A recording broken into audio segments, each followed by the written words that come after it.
Before we dive into this chilling tale of family secrets, betrayal, and murder, don't forget to subscribe to our channel so you never miss the darkest stories uncovered.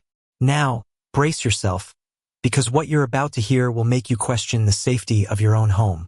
The sprawling estate of the Blackwood family sat like a silent, imposing sentinel on the outskirts of Oakhaven, a town usually known for its picturesque charm and quiet suburban rhythm. Its Gothic architecture, a relic from a bygone era, seemed to absorb the sounds of the world, leaving only an eerie stillness in its wake. On a Tuesday morning, however, that stillness was brutally shattered, replaced by the wail of sirens and the hushed, horrified murmurs of a community suddenly confronted with unspeakable tragedy. Agnes Periwinkle, a woman whose life revolved around her prize-winning petunias and the meticulously kept schedule of her neighbors, was the unwitting catalyst. Her morning ritual involved a precise 7 a.m. delivery of freshly baked sourdough to Mrs. Blackwood, a tradition spanning 2 decades. But today, the usual gentle hum of life from the Blackwood manor was absent. The curtains, usually drawn back to let in the morning light, remained stubbornly closed. The immaculate garden, Mrs. Blackwood's pride and joy, looked strangely neglected, a single rose drooping its head as if in mourning. Agnes, a woman not easily deterred, rang the doorbell. Once, twice, then a third, more insistent chime. The silence that followed was heavy, suffocating. A shiver, unrelated to the crisp autumn air, traced its way down her spine. Something was terribly wrong. Her heart hammering against her ribs, she peered through the wrought iron gates, her gaze sweeping across the manicured lawns to the imposing front door. A faint, coppery smell, almost imperceptible but undeniably present, pricked at her senses. It was the smell of fear, of decay, of something utterly primal. With a trembling hand, Agnes fumbled for her phone, her fingers struggling with the unfamiliar weight of urgency. The Oakhaven Police Department, usually tasked with mediating parking disputes and retrieving stray cats, found their quiet morning violently interrupted.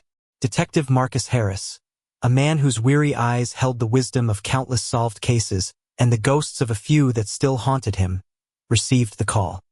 His partner, Detective Elena Lopez, younger but with a sharp mind and an unwavering resolve, listened intently as Harris's brow furrowed.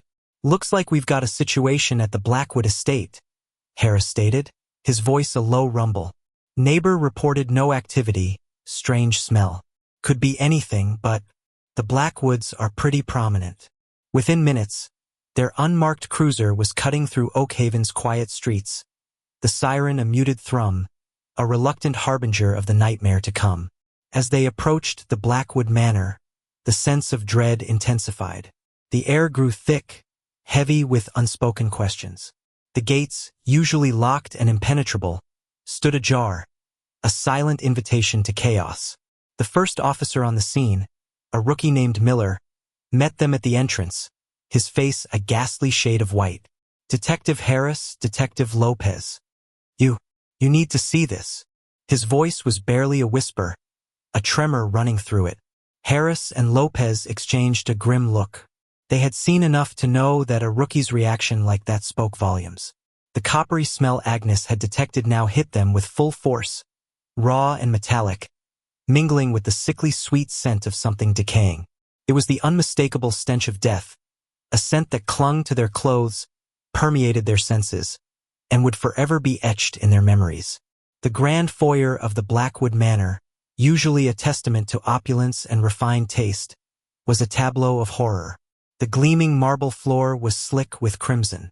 5 bodies, splayed in grotesque positions, lay scattered across the expansive space, each a tragic testament to a struggle, a brutal end. Mr. and Mrs. Blackwood, pillars of the community, lay intertwined near the grand staircase, their faces frozen in expressions of terror and disbelief. Their 3 adult children, Victoria, Richard, and Julian, were found in various stages of disarray. Victoria near a shattered antique vase, Richard slumped against a mahogany table, and Julian in the doorway leading to the study, as if trying to escape. Harris felt the familiar, cold knot in his stomach. 5 victims, A whole family eradicated. This wasn't a random act of violence. This was personal, deeply, terribly personal. He surveyed the scene, his eyes missing nothing. The struggle was evident. Overturned furniture, broken glass, a lamp lying shattered near Mrs. Blackwood's outstretched hand. Yet, there was also a disturbing sense of order amidst the chaos, almost as if the violence had been carefully orchestrated. Lopez, ever pragmatic, began her initial assessment, her gaze sweeping across the room, identifying potential evidence. Looks like multiple weapons could have been used, Marcus. And look here. She pointed to a small, almost imperceptible detail near Mr. Blackwood's hand. A faint indentation, like something was pressed into the floor before the blood pooled. Forensics teams, led by the meticulous Dr. Eris Thorne, descended upon the scene like a swarm of diligent, somber bees. Their yellow-suited figures moved with practiced efficiency, each step calculated, each piece of evidence handled with the reverence due to the dead. The flash of cameras illuminated the grotesque details, capturing the horror for later, colder analysis. Dr. Thorne, a man whose calm demeanor belied his keen intellect, began his initial examination. Cause of death appears to be a combination of blunt force trauma and stab wounds for most. Julian, however, looks like a single, precise shot to the head, almost execution style. His words hung in the air, a chilling pronouncement. As the team worked, disturbing details began to surface. The Blackwoods' state-of-the-art security system, usually impenetrable, had been meticulously disabled from the inside. There were no signs of forced entry. This wasn't an outside intruder. This was someone who knew the house, knew the family, and knew their routines. The safe in the study has been tampered with, a forensics tech reported, his voice hushed. Looks like it was opened, and then hastily relocked, but not properly. The combination was known to a very limited number of people. Harris felt a surge of unease. A family annihilated, a security system bypassed internally, a safe opened. The pieces were starting to form a grim picture, one that pointed towards betrayal, not just murder. Lopez, meanwhile, had moved to the grand staircase, her eyes scanning the ornate banister. Marcus, come look at this. She pointed to a small, almost invisible scratch on the polished wood. Fresh, and underneath it, she gently nudged a fallen piece of decorative molding. Tucked beneath it, almost as if hidden in plain sight, was a small, intricately carved wooden bird, a hummingbird, its delicate wings slightly chipped. It was an unusual item, seemingly out of place in the grandeur of the Blackwoods' wealth. Harris carefully picked up the bird, his gloved fingers tracing its smooth surface. It was light, almost ethereal, but on its underside, etched with surprising precision, were 3 tiny letters, VS. VS. Lopez mused. Any of the family members have initials like that? Harris shook his head. Not that I know of. And this bird, it doesn't look like something the Blackwoods would have. Too rustic, too personal. He turned the bird over again, his gaze lingering on the initials. A faint, almost imperceptible scent wafted from the wood lavender. The town of Oakhaven reacted with a collective gasp of horror. The news spread like wildfire, fueled by fear and morbid curiosity. The Blackwoods, always so private, so seemingly perfect, had become the centerpiece of a macabre spectacle. Whispers turned into rampant gossip. Who could have done such a thing? Was it a robbery gone wrong? A vengeful business partner? Or something far more sinister? Something festering within the very heart of the family? As the forensics team meticulously documented every inch of the crime scene, Harris felt a growing certainty. This wasn't just a murder. It was a carefully planned execution. A dark symphony of violence conducted by someone intimately familiar with the Blackwoods' lives. He moved back to the foyer, his eyes sweeping over the victims once more, searching for an answer, a sign, anything that would break through the veil of silence. His gaze landed on Mrs. Blackwood's hand, still clutching a single wilting rose. It was a detail he had initially dismissed as a casualty of the struggle. But now something about it nagged at him. He knelt down, carefully examining the rose. Its petals were bruised, almost torn. And then he saw it. Tucked beneath the thorny stem, almost hidden by the wilting leaves, was a small, folded piece of paper. Harris carefully retrieved it, his heart quickening. It was a fragment torn from a larger sheet, the edges jagged. On it, scrawled in a hurried, almost desperate hand, were just 3 words. "He betrayed us." The words seemed to scream from the paper, a chilling testament to the final moments of Mrs. Blackwood's life. He betrayed us. Not they, not someone, but he. Singular, specific. And the implication was clear. The betrayal had come from within. Harris stood up, the small piece of paper clutched in his gloved hand. The air in the Blackwood manor, already heavy with death, now throbbed with a new, more insidious kind of horror. The horror of betrayal. The horror of knowing that the monster wasn't outside the gates, but had been living among them, breathing the same air, sharing the same secrets. The silence of the house seemed to mock him, holding its secrets close, but Harris knew, with a terrifying certainty, that this was only the beginning. The house had spoken, and its first utterance was a chilling whisper of treachery. The Blackwood Manor, once a symbol of prestige and quiet luxury, now stood as a gaping wound in the heart of Oakhaven. Its grandeur was overshadowed by the pervasive scent of antiseptic and the lingering, metallic tang of death. The initial shock began to morph into a chilling fascination, as Detective Harris and Lopez delved deeper into the lives of the deceased, peeling back layers of meticulously constructed facades to reveal a festering core of secrets and deceit.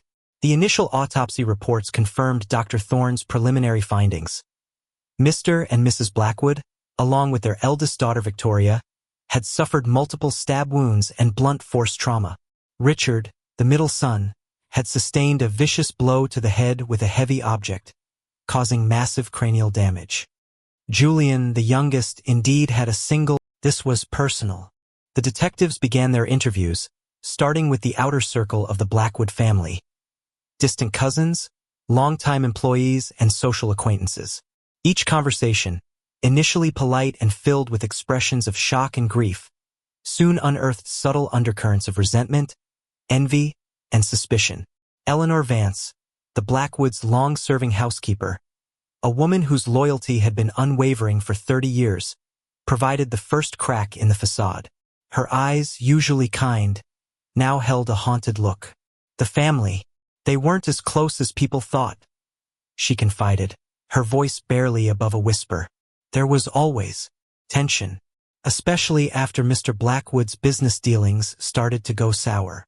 It turned out Mr. Blackwood's once thriving real estate empire was teetering on the brink of collapse. A series of disastrous investments, coupled with a lavish lifestyle that outstripped their dwindling income, had plunged the family into significant debt. This revelation immediately provided a potent motive: greed.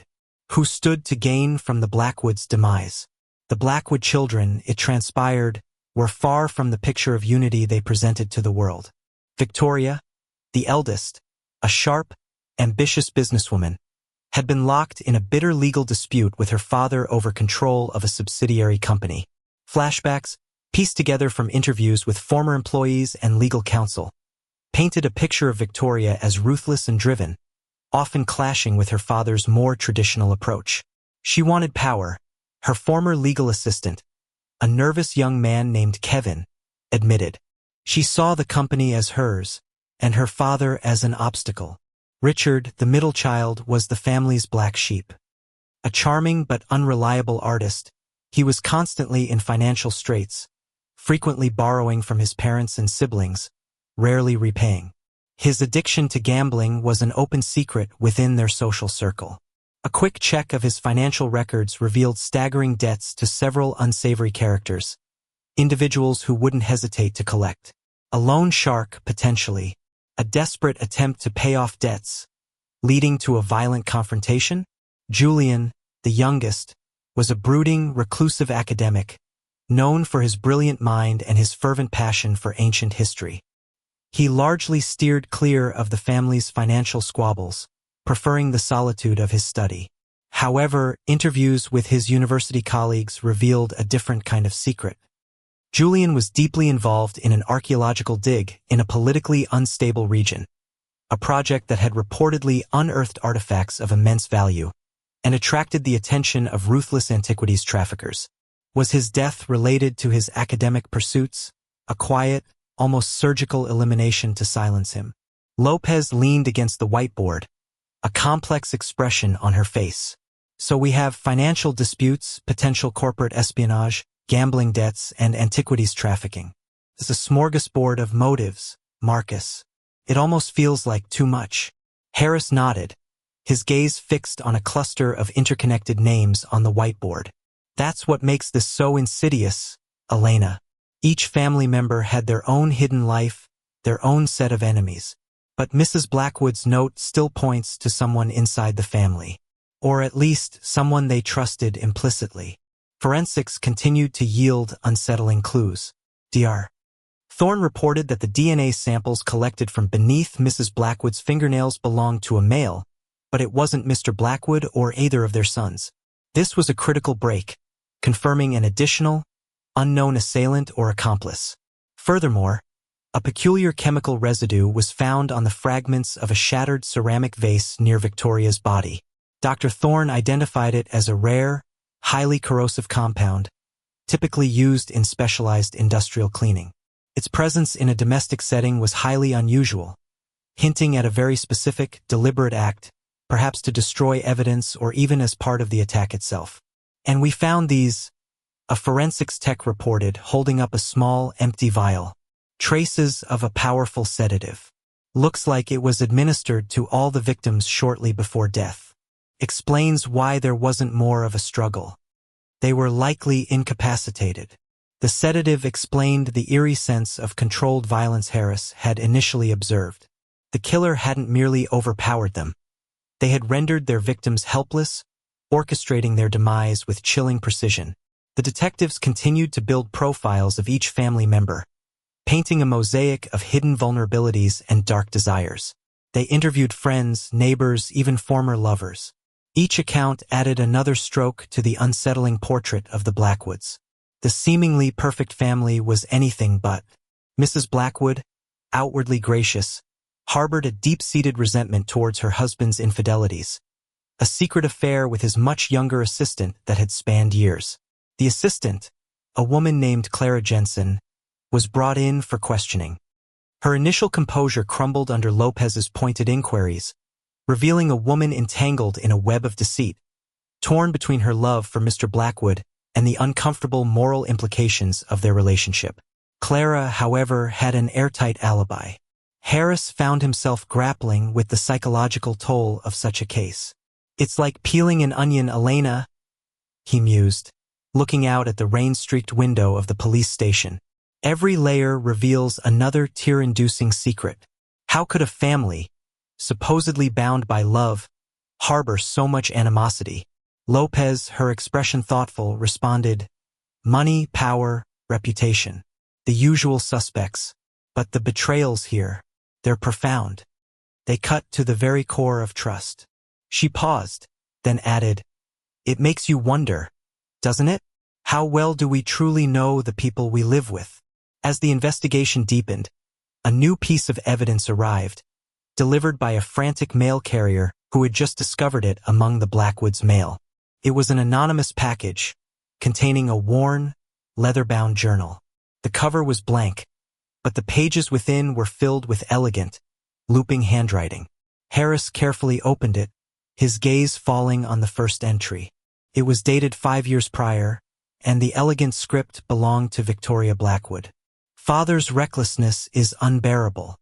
He will ruin us all. I cannot stand by and watch everything crumble. I will not be another casualty of his foolish pride. There has to be another way, a way to secure my future, even if it means severing ties with the past. Even if it means orchestrating my own escape from this gilded cage." Harris's breath hitched. Orchestrating my own escape. The words echoed ominously in the quiet room.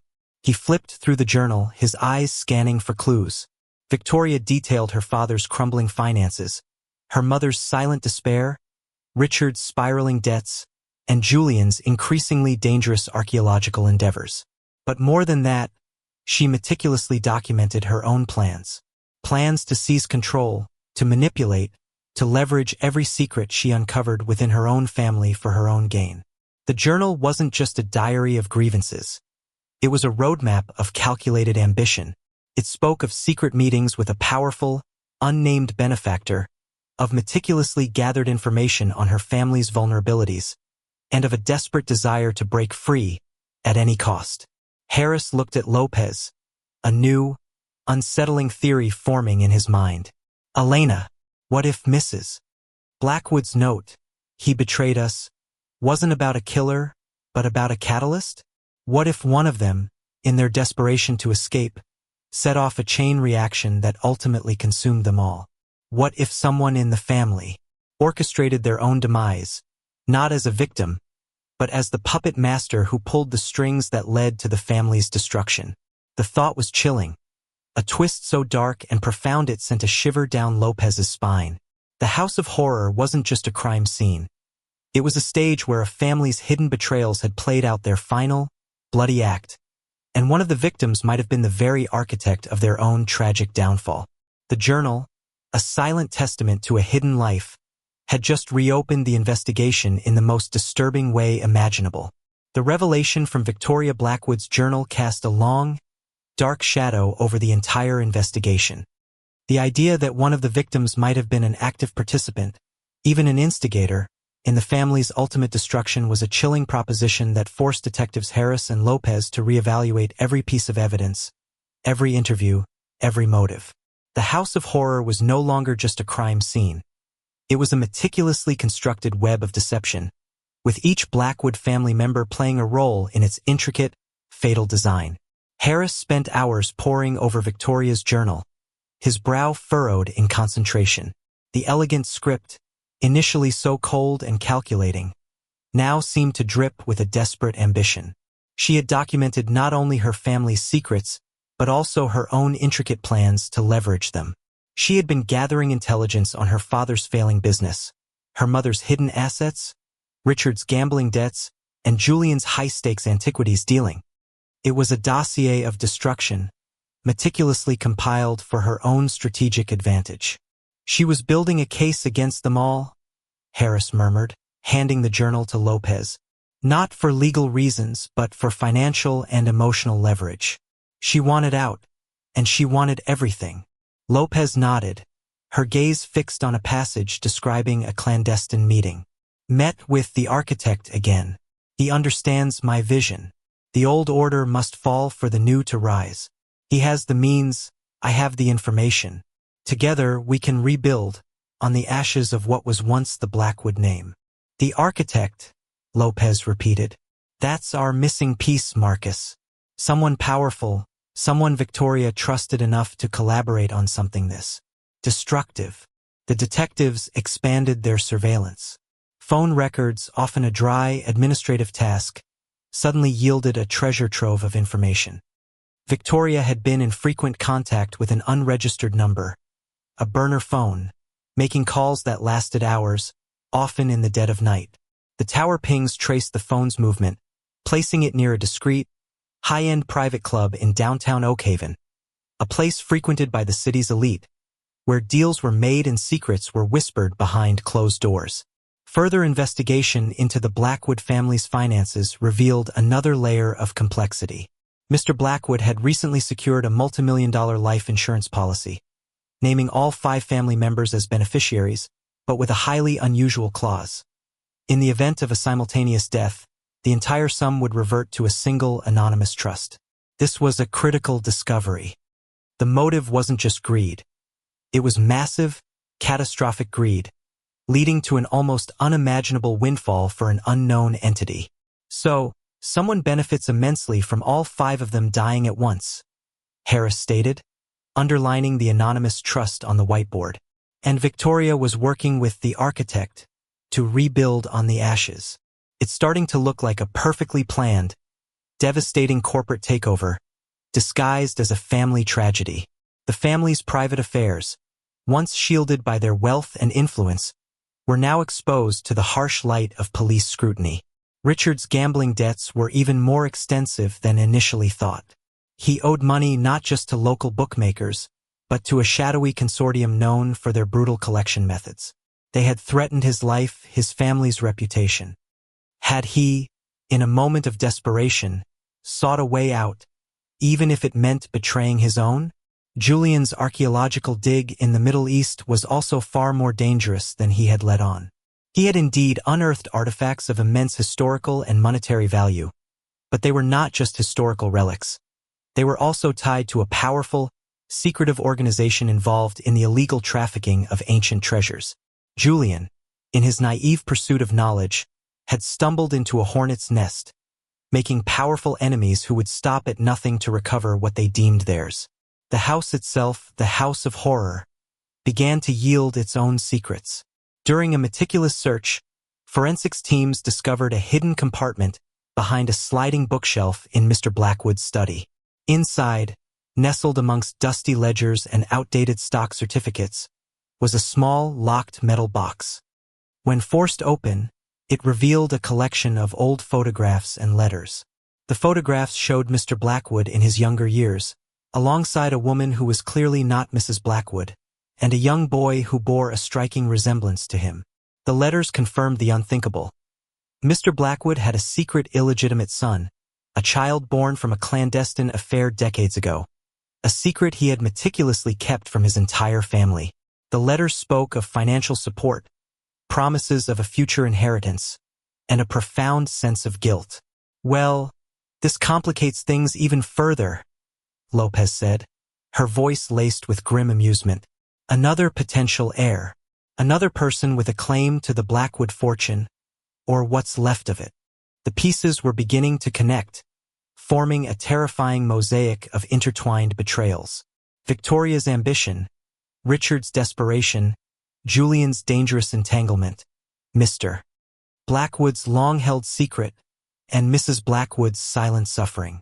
Each family member had a vulnerability, a secret that could be exploited, a motive for both victimhood and possible culpability.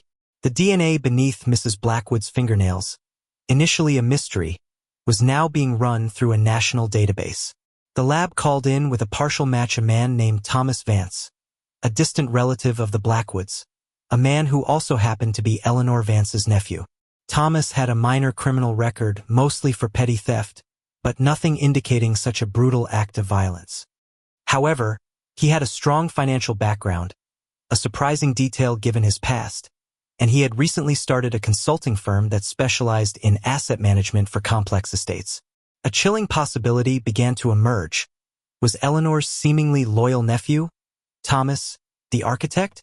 Detectives Harris and Lopez confronted Eleanor Vance again, this time with a more pointed line of questioning. Eleanor, initially steadfast in her loyalty, began to falter under the weight of their scrutiny. Her eyes darted nervously. "Eleanor, we found a small, carved wooden hummingbird at the crime scene, with the initials VAS, and a lavender scent." Harris watched her closely.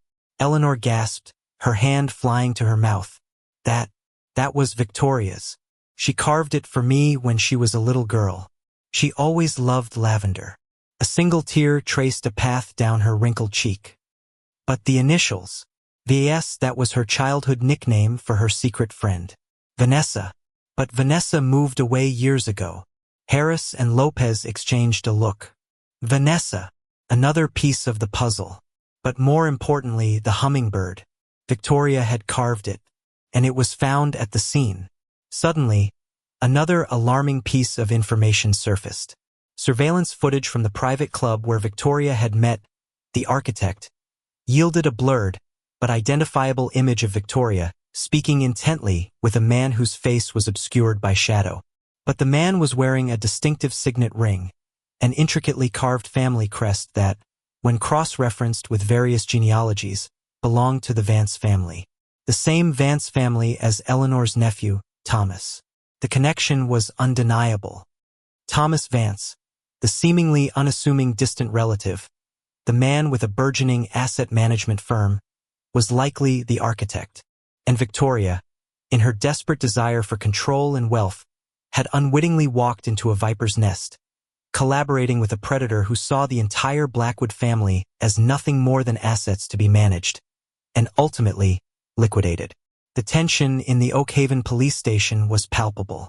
Time was running out. If Thomas Vance was indeed the architect, he was a calculated, ruthless killer who had orchestrated the murder of 5 people. And he was still out there, potentially destroying evidence or worse, planning his next move to secure the inheritance. Lopez's phone rang, a muffled buzz in the charged silence. It was Dr. Thorne. "Detectives, we've got something major. The DNA from beneath Mrs. Blackwood's fingernails, the male DNA, is a full match to Thomas Vance." Harris slammed his fist on the table. "He betrayed us," he muttered, echoing Mrs. Blackwood's last words. But now the he had a name, and the betrayal was far more intricate, far more devastating than they could have imagined. The web of deception had a central spider, and his name was Thomas Vance. And he was still missing. The chilling realization hit them. If Thomas was truly the architect, then the last surviving Blackwood heir, the anonymous trust beneficiary, was probably him. And he would stop at nothing to claim his prize. The revelation of Thomas Vance's identity as the architect and the DNA match from Mrs. Blackwood's fingernails sent a jolt through the Oakhaven Police Department. The hunt for Thomas became the singular focus, transforming from a broad investigation into a targeted manhunt. The quiet suburban town, already reeling from the Blackwood tragedy, braced itself for the possibility of another confrontation, another act of violence. Harris and Lopez, their exhaustion palpable but their resolve unyielding, led the charge. They knew Thomas Vance was not merely a killer. He was a calculated strategist, a puppet master who had meticulously planned the downfall of an entire family. He would not be easy to corner. Their first stop was Eleanor Vance's modest home, nestled a few blocks from the Blackwood estate. Eleanor, tearful and distraught, initially denied any knowledge of her nephew's involvement. "Thomas? No, he's a good boy. A little ambitious, perhaps, but never this." But the detectives pressed, showing her the surveillance photo, the signet ring, and finally, revealing the DNA evidence. Eleanor's composure shattered. Through choked sobs, she confessed to receiving strange calls from Thomas in the weeks leading up to the murders. He had asked her about the Blackwood family's routines, their security system, even the specific placement of certain valuable antiques. He had feigned concern, saying he wanted to help them get their affairs in order given Mr. Blackwood's failing health. Eleanor, blinded by familial trust, had unwittingly provided him with all the information he needed to execute his heinous plan. He said he was helping Victoria, Eleanor whispered, her voice barely audible. He said Victoria wanted to take control, to save the family from ruin. He said she needed help to facilitate the transition. The pieces clicked into place. Victoria, in her ruthless ambition, had sought a partner to orchestrate her escape. And Thomas, the opportunistic predator, had seized the chance to eliminate the entire family and claim the ultimate prize, the anonymous trust, likely established by Thomas himself, to which the Blackwood fortune would now revert. The hunt for Thomas led them to a series of deserted properties, shell corporations, and anonymous post office boxes. He was meticulous, leaving almost no digital footprint. But then a lucky break.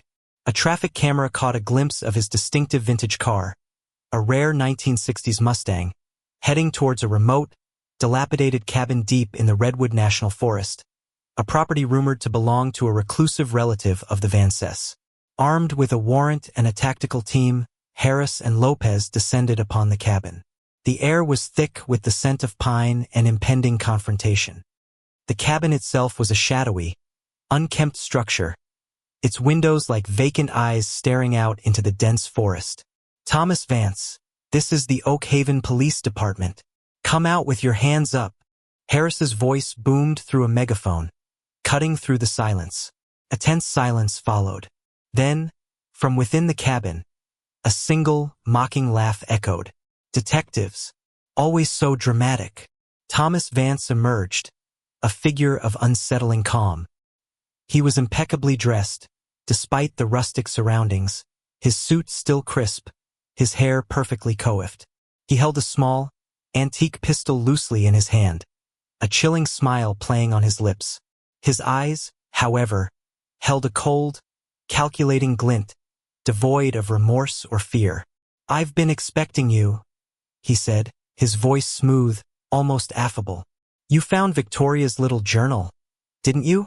She was so wonderfully naive, so eager to betray her family for her own perceived gain. A truly remarkable asset, that girl. Harris felt a surge of cold fury. "You manipulated her, Thomas. You used her ambition to destroy her own family." Thomas chuckled, a sound devoid of humor. "Manipulation is a strong word, detective. I merely presented an opportunity." Victoria, like the rest of her family, was already rotten at the core. Mr. Blackwood, with his endless infidelities and crumbling empire. Mrs. Blackwood, a silent accomplice to her husband's deceit. Richard, a pathetic gambler. Julian, a foolish dreamer playing with dangerous toys. They were all complicit in their own slow, agonizing downfall. I merely expedited the process. The confrontation escalated. Thomas, with an almost theatrical flair, began to explain his motive, a chilling exposition of his long-held resentment and calculated revenge. He was indeed Mr. Blackwood's illegitimate son, discarded and forgotten, a secret kept hidden while the legitimate Blackwood children basked in privilege. The anonymous trust was his inheritance, his due, a carefully planned vengeance against the family who had cast him aside. "The House of Horror, as you so eloquently put it, Detective," Thomas continued, gesturing with the pistol, "was merely a stage for the final act of a deeply flawed dynasty. Victoria provided me with all the access, all the information. She thought she was building her own empire. Instead, she was digging her family's grave, and ultimately her own." He described the murders with chilling precision. The sedative to incapacitate, the varied weapons to create chaos and confuse the police, the careful staging of the scene. He admitted to leaving the "he betrayed us" note, a final, sadistic touch to implicate an unknown insider, knowing the detectives would eventually unravel the true meaning. "And the hummingbird?" Lopez interjected, her voice tight with anger. "The one Victoria carved for Eleanor?" Thomas's smile widened, a truly grotesque sight, a sentimental touch.